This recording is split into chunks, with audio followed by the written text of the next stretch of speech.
கிறிஸ்துவுக்குள் பிரியமானவர்களுக்கு ஆண்டவராக இயேசு கிறிஸ்துவுடைய இனிய நாமத்தினாலே வாழ்த்துக்கள். எல்லாம் எப்படி இருக்கிறீங்க? காசு சாப்பிட்டீங்களா? நல்லா நலமாக இருப்பீங்க அப்படின்னு விசுவாசிக்கிறோம். இயேசு உங்களை ஆசீர்வதிக்கிறார். ஊழியங்களின் சார்பாக நாங்கள் உங்களுக்கு வாழ்த்து தெரிவிக்கிறோம். இந்த நாளின் காலை நேர தியானமாக பேதுருவின் முதலாம் நிருபம் 5ஆம் அதிகாரம் 7ஆம் வசனத்தை நாம் வாசிக்கிறோம். அவர் உங்களை விசாரிக்கிறவர் ஆனபடியினால் உங்கள் கவலைகளை எல்லாம் அவர் மேல் வைத்து விடுங்கள். பிரியமானவர்களே, ஒரு மருத்துவரை பார்க்கும்படி ஒரு சகோதரி கடந்து வந்தார்கள்.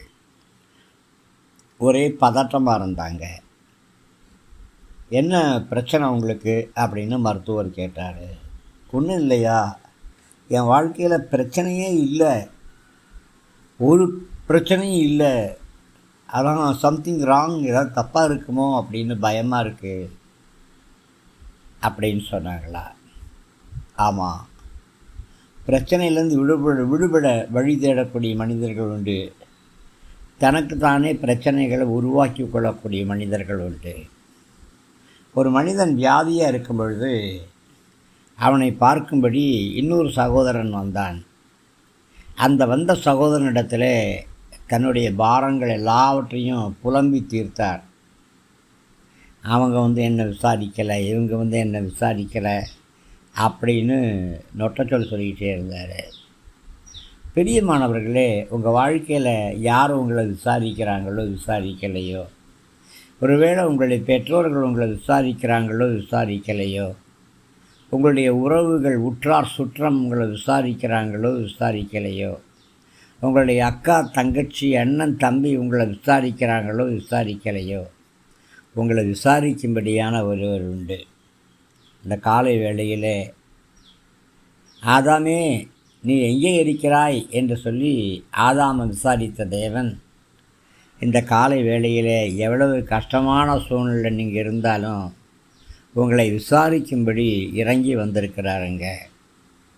அத்திமரத்துக்கு மேலே சகை ஒளிந்திருந்த பொழுது அந்த மரத்துக்கு நேராக கீழே நின்று, சகைவே இறங்கி வா, இன்றைக்கி உன் வீட்டில் நான் தங்கணும் அப்படின்னு ஒரு நல்ல அழைப்பை கொடுத்து சகைவை விசாரித்த தேவன் இல்லையா? ஆமாம். ஏன்னா உங்களுக்கு எப்படி தெரியும் அப்படின்னு நாத்தான்வேல் கேட்ட பொழுது, நீ அத்திமரத்தை கீழே இருக்கும் பொழுதே நான் உன்னை பார்த்துட்டேன் அப்படின்னார் இல்லையா? ஆமாம், நீங்கள் மரத்துக்கு மேலே இருந்தாலும் சரி, மரத்துக்கு கீழே இருந்தாலும் சரி, தமஸ்கு வீதியில் அடுத்தவங்களை அழிக்கும்படி நீங்கள் ஓடிக்கொண்டு இருந்தாலும் சரி, உங்களை பார்க்குறவர், விசாரிக்கிறவர். சவுலே சவுலே, என்னை ஏன் துன்பப்படுத்துகிற, முள்ளில் உதைக்கிறது ஒன்றும் கடினம் இல்லையா அப்படின்னு தமஸ்கு வீதியில் சவுலை கர்த்தர் விசாரித்தபடியினாலே, ஆண்டவரே நான் என்ன செய்ய சுத்தமாக இருக்கிறேன் என்று சொல்லி தன் வாழ்க்கையை கர்த்தருக்கென்று அர்ப்பணித்து பவுலாய் மாறிப்போலையா? பிரியமானவர்களே, உங்கள் வாழ்க்கையை மாற்றி போடக்கூடிய ஒருவர் உண்டு. வனாந்தர பயணத்திலே களைத்து போய் ஒரு மரத்துக்கு அடியில் தலைமாட்டுக்கு ஒரு கல்லை வைத்து யாக்கோப்பு படுத்து உறங்கின பொழுது தரிசனமாகி, உனக்கு தரிசனமாக இருக்கிற கர்த்தர் நானே அப்படின்னு சொல்லி யாக்கோப்பு ஆசீர்வதித்தார் இல்லையா? உங்களை ஆசீர்வதிக்க மாட்டாரா என்ன? அவர் உங்களை விசாரிக்கிறவருங்க. கவலையை விடுங்க, எல்லாத்துக்கும் நன்றி சொல்லுங்கள். உங்கள் எல்லா பாரத்தையும் அவர்கிட்ட வச்சுருங்க. அவரன்றி ஒரு அணுவும் அசையவே அசையாது. ஒரு மருத்துவர்கிட்ட ஒரு சகோதரன் கடந்து வந்தார். வாழ்க்கை முழுவதும் கவலை தீர்றதுக்கு வழி என்னன்னு தெரியல அப்படின்னாரு. அந்த மருத்துவர் பல வழிகளை சொன்னார். இவருக்கு மனசு கேட்கலை. சரிப்பா, இந்த ஊர் கடைசியில் ஒரு சர்க்கஸ் நடந்துகிட்ருக்கு, அங்கே ஒரு பபூன் இருக்கிறார், கோமாளி, எப்படிப்பட்டவங்களையும் சிரிக்க வைக்கக்கூடியவர். நீ போ, அந்த சர்க்கஸை பாரு, அந்த கோமாளியோட பேசு, கண்டிப்பாக உன் கவலையெல்லாம் மாறிடுன்னு சொன்ன பொழுது அந்த மனுஷன் 2 கன்னத்துலேயும் கையை வச்சுட்டு, ஐயா அந்த கோமாளியே நான் தான் ஐயா, எல்லாரையும் சிரிக்க வைக்கிறேன், கவலையை மறைக்க வைக்கிறேன், ஆனால் என் கவலையை மறக்கிறதுக்கு வழி தெரியலையேன்னு சொன்னாராம். பிரியமானவர்களே, உங்களுடைய கவலையெல்லாம் மறக்கிறதுக்கு ஒரே வழி ஆண்டவராகிய இயேசு கிறிஸ்து. ஆண்டவராகிய கர்த்தர் சொல்கிறாரு, கவலைப்படுகிறபடியினால் உங்கள் சரீரத்தில் ஒரு முழத்தை கூட்ட முடியுமா, குறைக்க முடியுமா? நான் இல்லையா உங்களை விசாரிக்கிறவர்? நீங்கள் நடுக்கடலில் பயணமாக போய் கொண்டிருந்தாலும், ஒருவேளை அந்நிய சக்திகள் உங்களை விரட்டி கொண்டிருந்தாலும், இனி மீன்பிடி தொழிலுக்கே வழியில்லையே என்று கலங்கி தவித்து கொண்டிருந்தாலும், பிரியமானவர்களே, உங்களை விசாரிக்கிற ஒருவர் உண்டு. படகு கமுந்துருமோ, வாழ்க்கை அழிஞ்சு போயிடுமோ, கடன் பிரச்சனை தீராதா, தற்கொலை தான் வழியா அப்படின்னு நீங்கள் கலங்கி தவிக்கும் பொழுது உங்கள் படகுல இயேசு இருக்கிறாருங்க. கொந்தளிக்கக்கூடிய கடலையும் அலையையும் பார்த்து அதை அலட்டி இறையாத, அமைதியாயிரு, காம் டவுன் அப்படின்னு அதட்டி உங்கள் வாழ்க்கையில் சமாதானத்தை கொடுக்கக்கூடிய கர்த்தர் அவர் உங்களோடு கூட இருக்கிறார். உங்கள் வாழ்க்கை பயணத்தில் இறுதி வரைக்கும் அவர் உங்களோடு பயணிக்கிறார். அவர் உங்களுக்கு சொன்னதை கைவிடவே மாட்டார். உங்களுக்கு சொன்னதை நிறைவேற்றக்கூடிய வரைக்கும் அவர் உங்களை விட்டு விலக மாட்டார், உங்களை கைவிட மாட்டார். பிரியமானவர்களே, யாருக்கு சோதனை இல்லை, யாருக்கு வேதனை இல்லை, எல்லாருக்கும் தான் சோதனை உண்டு, எல்லாருக்கும் தான் வேதனை உண்டு. அதே நேரத்தில் கர்த்தருடைய கிருபை உங்களுக்கு பெருகிட்டே இருக்குங்க. சோதனை பெருகக்கூடிய நேரத்தில் சோதனை மேல் சோதனை போதுமடா சாமின்னு நீங்கள் கலங்க வேண்டிய அவசியம் இல்லை. உங்களுடைய சோதனைகள் எல்லாவற்றையும் அவற்றை வச்சுருங்க. அவைகள் எல்லாவற்றையும் சாதனையாக மாற்றி உங்கள் சிரசில் வெற்றிங்கிற கிரீடத்தை கர்த்தர் கண்டிப்பாக சூட்டுவார். பிரியமானவர்களே, எப்படிப்பட்ட சூழ்நிலை வரட்டுமே, தலையே போகக்கூடிய சூழ்நிலை வரட்டுமே, கவலைப்படாதீங்க, பொறுமையை சகித்து கொள்ளுங்க. ஒரு பொழுதும் கர்த்தர் உங்களை விட்டு விலக மாட்டாருங்க. அவர் தினசரி நொடிக்கு நொடி, வினாடிக்கு வினாடி, இமைக்கு இமை உங்களை விசாரித்து கொண்டே இருப்பார்.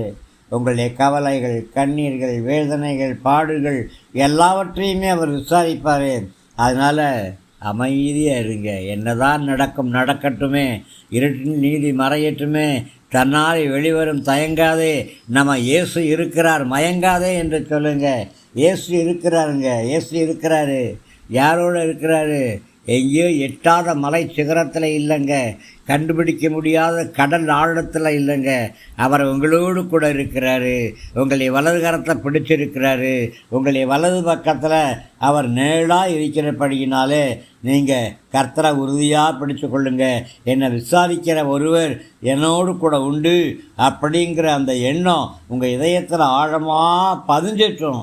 என் கவலையெல்லாம் அவர் நீக்கி போடுவார், என் கண்ணீரெல்லாம் அவர் துடைப்பார், எனக்கு சந்தோஷத்தையும் சமாதானத்தையும் கொடுப்பார் அப்படின்னு சொல்லிட்டு நீங்கள் கர்த்தருடைய நாமத்தை மகிமைப்படுத்துங்க. ஆமாம், அவர் உங்களை விசாரிக்கிறவர். உங்கள் கவலைகள் எல்லாவற்றையும் கர்த்தர் மேலே வைத்து விடுங்க. எதை குறித்தும் கவலைப்படாதீங்க. என்ன தான் நடக்கட்டுமே, எவ்வளவோ பார்த்துட்டோம், இனியும் பார்க்காமலாம் இருக்க போகிறோம். கர்த்தர் உங்களுக்கு சொன்ன வார்த்தைகள் நிறைவேறக்கூடிய வரைக்கும், பிள்ளை திருமணம் நடக்கலையே உட்காந்து அழுதுட்டுருக்கிறீங்களா? கண்ணீரை தொடங்க எட்டாத உயரத்திலிருந்து உங்களுக்கு ஆறுதலும் ஆலோசனையும் ஆசீர்வாதங்களும் கடந்து வரும். கர்த்தர் உங்களை விசாரிக்கிறாருங்க. ஐயோ, நல்ல ஒரு மருமக வேணுமே அப்படின்னு கலங்கிட்டு இருக்கிறீங்களா? நல்ல ஒரு பேர குழந்தை வேணுமேனு கலங்கிட்டு இருக்கிறீங்களா? டோன்ட் கேர், கவலைப்படாதீங்க. தேவன் தன்னுடைய பண்டகசாலையை உங்களுக்கென்று திறந்துட்டாரு. இனி உங்கள் மகனுக்குன்னு ஒரு மக பிறக்க வேண்டிய அவசியம் இல்லை. ஆல்ரெடி ஒரு பக்கம் பிறந்துட்டாங்க, வளர்ந்துட்டாங்க.